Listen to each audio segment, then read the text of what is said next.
Hello, sisters and brothers. This is Jonathan Smith, president of New York Metro Area Postal Union.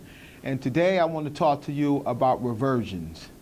What is a reversion? A reversion is a duty assignment that has been vacated by a full-time regular, and management takes 28 days to evaluate whether to repost the job or to revert the job, basically meaning eliminate the job, saying that they don't need the job.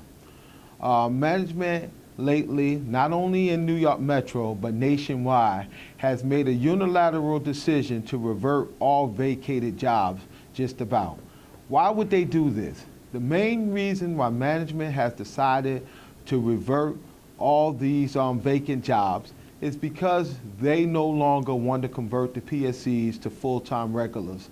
And management realizes that if they post a vacated job, it is a great possibility that it can go to become a residual. Once it becomes a residual, and you might ask, what is a residual? A residual is a job that has been posted to the full-time regular workforce that nobody bidded on. That means that that job becomes a residual vacancy. Now that job is eligible to be filled by e-reassign, or what we push for a lot, the conversion of the PFCs to full-time regular status. Now, management is very angry right now, and they are angry because of a couple of reasons. One, they are very angry about losing the long staples battles we had, because they wanted to use staple workers to do what postal workers normally do. And we went out to the streets, and we went nationwide fighting against this, and we won this battle where they shut down the staples program and brought all that work back to the clerk craft workforce. And why is this important? Because if we got all the work back from staples, then why hasn't our staffing increased in the stations when it's obvious that we got more work coming to the stations now? They're also upset that they had to convert a lot more PFCs because of the language in the contract that they originally anticipated on having to convert. And the most important reason why they're angry right now, just recently, APW at the headquarters level took the job memo in the contract where management had agreed to bring a lot of jobs back to APWU that we were no longer doing, and they were supposed to award it back to APW and the clerk craft and other class also, but right now I'm talking about the clerk craft. And management refused to bring that work back to APW craft. Well, the arbitrator clearly decided in the arbitration decision that management now has a responsibility to live up to the obligation that they promised in contract negotiations to bring that work back to the clerk craft. Now management has decided to declare war against the workers. We all know, we can see every day, whether you're in a customer delivery station or in a plant, that we are not staffed appropriately. We do not have enough people to get the work done. And management also realizes this, but they refuse to make the contractual evaluation that they're supposed to make to evaluate our need in the workforce to staff us properly. The contract 37381 says that management has a responsibility to evaluate all the work hours and, if necessary, create a desirable duty assignment based on those available work hours. Well, what would those available work hours be? It has already been settled between APWU headquarters and Postal Management headquarters at the national level that those work hours are defined as all PFC work hours and all the overtime hours worked by the full-time regular workforce.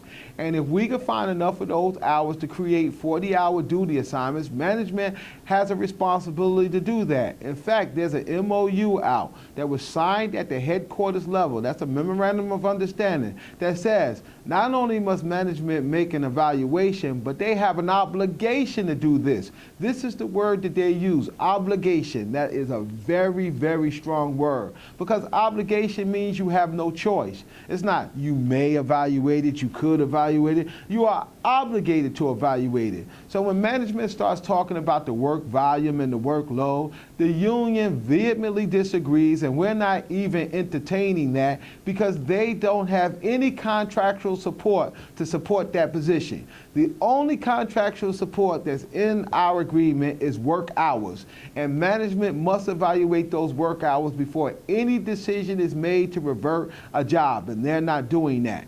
And their practice is becoming very dangerous, not only for the PFC workforce, but it's becoming dangerous for the full-time regular workforce. Well, if they are successful in reverting every last one of these jobs when it's vacated by a full-time regular once they bid someplace else, one, they're taking away the ability of the full-time regular to move around because they're giving them no place to go back to. Now, when they get finished reverting all these jobs and giving them no place to go back to, after a while, it's going to cause an excessing event. What is an excessing event? An excessing event is when management, not the union, when management makes a decision that they have too many employees and an employee has to go or some employees have to go. And when you're talking about excessing outside the installation, it doesn't mean that they have to excess you from Manhattan to Brooklyn.